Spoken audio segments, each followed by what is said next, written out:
Hello. ହଁ, ଆଜ୍ଞା। ସେ ପରା 22 ଦିନ ରହିଲା ଭିତରେ ନିଜର ଗୁରୁକୁ ଯଦି ଦେଖି ପାରିଲା ନାହିଁ ବୋଲି କହିଲେ ଗଲାଟା ଲାଭ କଣ ହେଲା?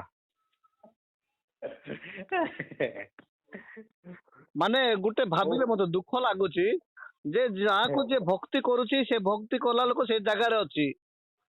ସେ ତ ମାନେ ନର ହତ୍ୟା କରିକି ସେ ପାପ କଲା ପାଇଁ ବୋଲିକି ସେ ଆଜୀବନ କାରାଦଣ୍ଡ ଛୁଡେଇଲେ ସେ ଗଲା ସେଠି ରହିଯାଇଛି। ଇଏ ଭାବୁଛି କଣ ବୋଲିକି ନାଇଁ ହିନ୍ଦୁତ୍ୱ ପାଇଁ ଲଢେଇ କରୁଛି ସେଠି ଯାଇକି। ହିନ୍ଦୁତ୍ୱ ପାଇଁ ଲଢେଇ କରୁଛେ। ସେଇଠି ଲଢେଇ କରୁଛି ପୁଣି ଗୋଟେ ମାନେ ନାଇଁ ସେଇଠି ଲଢେଇ କରୁଛି ପୁଣି ସେ। ତୁ ସେ ତ ଲଢେଇ କରୁଛି ତୁ ଲଢେଇ ହେବାଟା ହେଲେ ଦେଖିଥାନ୍ତୁ। ହେଲେ ସେ ଯାଇ କେତେ 22 ଦିନ ରହିଲୁ ଗୋଟେ ଉଳି ବି ତାକୁ ଦେଖି ପାରିଲୁନି। ଗୋଟେ ସମୟ 5 ମିନିଟ୍ ପାଇଁ 2 ମିନିଟ୍ ପାଇଁ ବି ଦେଖି ପାରିଲୁନି ବୋଲି କହିଲେ ବଡ ଦୁଃଖର ବିଷୟ। କହୁଥିଲା କେତେ ଜଣଙ୍କୁ ଆଉ ପୁରା ମିଛ କେସରେ ପସେଇ ଦେଇଛନ୍ତି। କୁରୁକୁରା ଜଣେ ପିଲା କେତେଟା ହେଲେ ନେଇଥିଲା ତାକୁ ବି ଜେଲରେ ପକେଇ ଦେଇଛନ୍ତି ବୋଲି କହୁଥିଲା। ଆରେ କଣ ହେବ ଏବେ କୁରୁକୁରିଆ ନେଇଥିଲା ଜଣେ ସେ କଣ ସିଙ୍ଗଡା ଖାଇଥିଲା ତାର 21 ମିନିଟ୍ ଯୋଉଟା ଭାଷଣ ମାରିଲା ଭିତରେ ସବୁ ଲୋକ ଶୁଣିଲେ 70,000 ନା 78,000 ଲୋକ ଦେଖିଲେ ସବୁ ହେଲା। ସେଠୁ ତ ଏବେ ଆଉ ଥରେ ୟୁଟ୍ୟୁବର ଟଙ୍କା ପାଇବ ବୋଲି ତ ସେଟା ସେ କଣ ସେ ନିଜେ କହିଥିଲା ନା ମୁଁ ଯଦି ଜେଲ ଯିବି ବୋଲି କହିଲେ ଜେଲର ଡ୍ରେସ ପିନ୍ଧିବି ନାହିଁ ସାଧା ଡ୍ରେସରେ ମୁଁ ରହିବି ବୋଲି କହୁଥିଲା। କାଇଁ ସେ ଜେଲର ଡ୍ରେସ ଯାକ ସେ ୟୁଟ୍ୟୁବ କରି ଛାଡିଛି ହେଲା।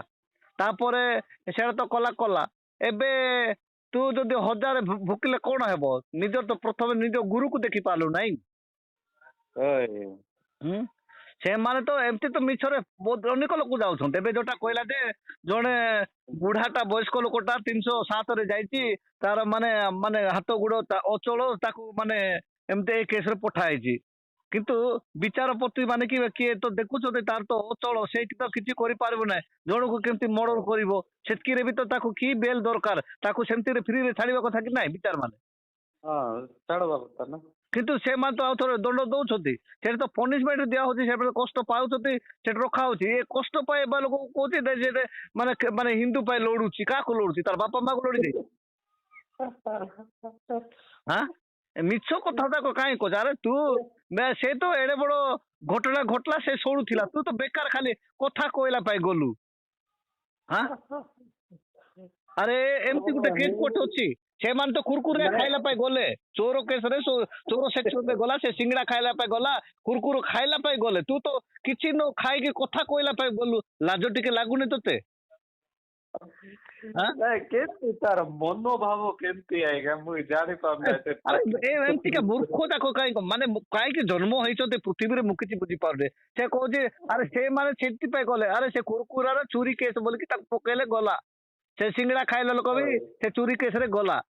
ତୁ ଖାଲି ମାନେ କିଛି ନ ଖାଇ ନ ପିଇକି ତୁ ତ ଖାଲି କଥା ପଦଟେ କହିଲୁ ସେଥିପାଇଁ ଗଲୁ 22 ଦିନ ରହିଗଲୁ। ମୁଁ ତ 22 ଦିନ ରହିଲି କିନ୍ତୁ ସେ କଣ ଦାରା ସିଂ 25 ବର୍ଷ ରହିଲା। ଆରେ ଦାରା ସିଂ ଯେମିତିକା କାମ କରୁଛି ଆଉ ଏ ପୃଥିବୀରେ କିଏ ବି କରିନଥିବେ। ସେମିତିଟା କଲା ବୋଲି ସେ ଯାଇଛି ପୁଣି ତାକୁ ପୁଣି କଣ ସେ କଣ ୟୁରୋପୀୟ ପୁଲିସ ମାନେ ତାକୁ ଜେଲରେ ରଖିଥିଲେ ବୁଝି ଶୁଣିଥିଲା ଜାଣିଥିଲା। ଆଉ ଆମ ଓଡିଶା ପୁଲିସ ମାନେ ଆଉ ଷ୍ଟ୍ରଙ୍ଗ ବାଲା ନାହାନ୍ତି ତ। ଆଉ ସେ ୟୁରୋପୀୟ ଲୋକ ଆସିବେ ତାପରେ ଦାରା ସିଂ ପୁଣି ଜେଲରେ ରଖିବେ। ଏ ମୂର୍ଖ କେବେ ବୁଦ୍ଧି ଜାଣିବ ମୁଁ କିଛି ଜାଣିପାରୁନି। ଜାଣି ହଉନି ଆଜ୍ଞା ତାର ମନୋଭାବ କେମିତି ଦେଖିବୁ। ହଁ କିଛି ନାହିଁ କିଛି ନା ମୁଣ୍ଡରେ ମଶା ନାହିଁ ହେଲା। ବେଳେ ତା ମୁହଁ ପୁରା ଝଡି ଯାଇଥିଲା ବୋଧେ ଲାଗୁଛି।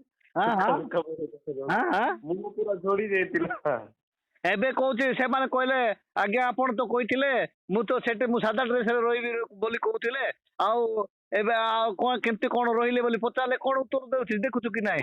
ନାଇଁ ମୁଁ ଆଉ ସେ ମାନେ ପୁଲିସ ଅଫିସର ଜଣେ ସାଧା ଡ୍ରେସରେ ଆମେ ଚାଲି ଚାଲି ଯିବୁ ଆଉ ତାକୁ କେତେ ଲୋକ ନମସ୍କାର କରିବେ ମତେ କେତେ ଲୋକ ନମସ୍କାର କରିବେ ସେଠୁ କିଏ କେତେ ଲୋକ ପ୍ରିୟ ସେଟା ଜଣା ପଡିବ। ଆରେ ଏଇଟା ସେଥିରୁ ଆନ୍ସର କି?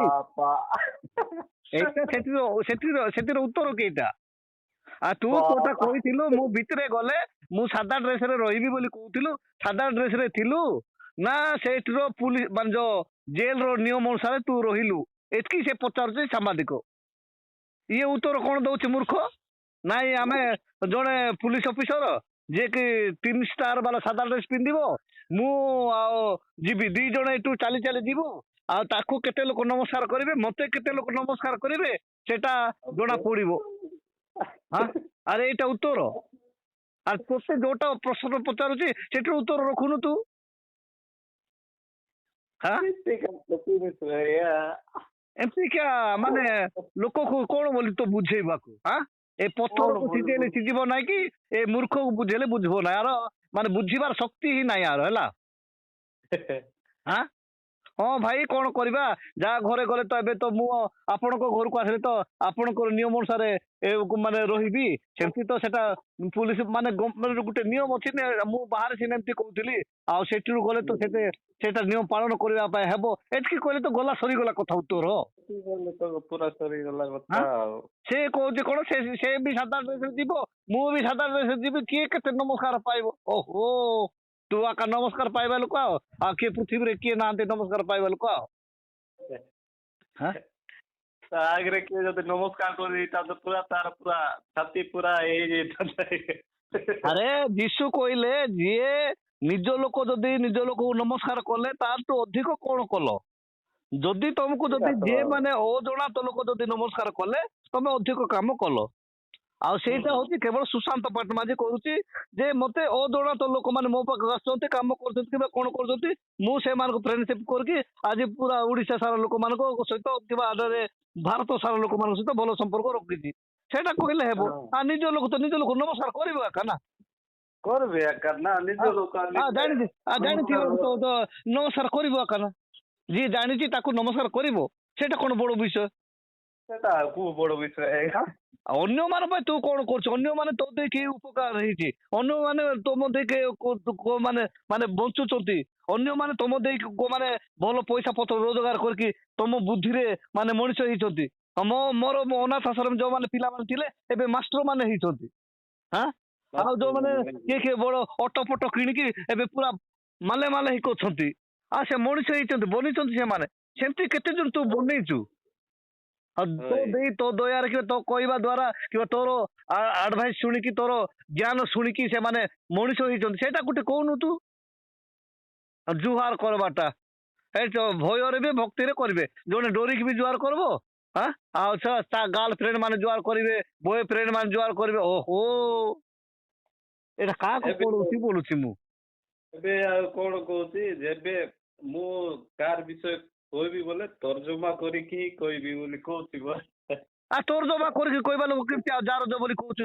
ଏବେ ଯୋଉ ଜାରଜ ମାନଙ୍କୁ ଜାରଜ ମାନେ ତ ଜାରଜ ମାନେ କହିବେ ଏକା। ଆରେ ଜାରଜ ମାନେ କିଏ ଜାରଜ? ନିଜେ ପଚାରେ, ନିଜକୁ ପଚାରେ ତ କିଏ ଜାରଜ? ଆଉ ତମେ ତ ନିଜେ ଜାରଜ ଯାକ ମାନେ କଣ କରୁଛ? ଜଗନ୍ନାଥ ସେ ଆଦିବାସୀ ମାନଙ୍କୁ ନେଇକି ପୂଜା କରୁଛ। ହଁ, ଶବର କନ୍ଧ ମାନଙ୍କର ସେ ମାନେ ଜଗନ୍ନାଥକୁ ନେଇକି ପୂଜା କରୁଛ। ତମେ ତ ନିଜେ ଜାରଜ, ନିଜର ତ ଭଗବାନ ନାହିଁ, ଆଉ କାହାକୁ ଜାରଜ ବୋଲି କହୁଛୁ?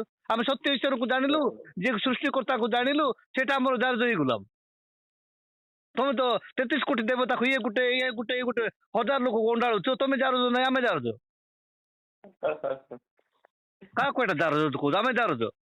ଏବେ ଏବେ ଲାଗୁ କରିଦେବୁ ପରା, ୟୁଟ୍ୟୁବ ଲାଗୁ କରିଦେବୁ କିଛି ସମୟ ପରେ, ବୁଝିଲେ ନା? ଏବେ ଆଜି କରିଛି ପରା, ୟୁଟ୍ୟୁବ ଗୋଟେ ବନେଇଛି, ଏବେ ଛାଡୁଛି, ଅପଲୋଡ କରିଛି, ସରୁଛି ଏବେ ଜଷ୍ଟ ସରିବ। ସେଟା ପକଉଥିଲି, ତୁ ଫୋନ କରୁଛୁ, ଏବେ ସେଟା ପକେଇଦେବି ଆଉ ଛାଡିଦେବି, ହେଲା।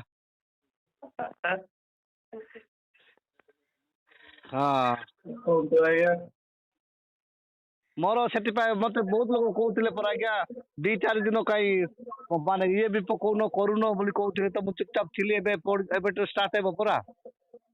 ଷ୍ଟାର୍ଟ କରନ୍ତୁ ଏବେ, ଆଉ ସେ କପି ମିଶ୍ର ବି ତାଙ୍କର ବି ଷ୍ଟାର୍ଟ କରନ୍ତୁ ଏବେ, ପୁଣି ଥରେ ସେ ଲାଇଭ୍ ଆସିବ।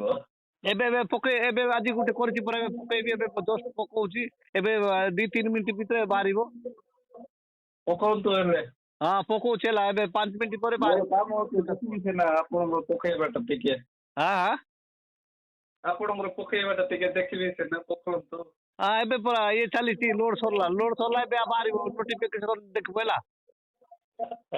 ହଉ ହଉ ରହୁଛି ଆଜ୍ଞା, ସଦାବେଳେ କଥା ହେବା ହେଲେ। ହଉ ରହିଲି। ହଁ, ନମସ୍କାର। ପ୍ରେଜ ଦ ଲର୍ଡ।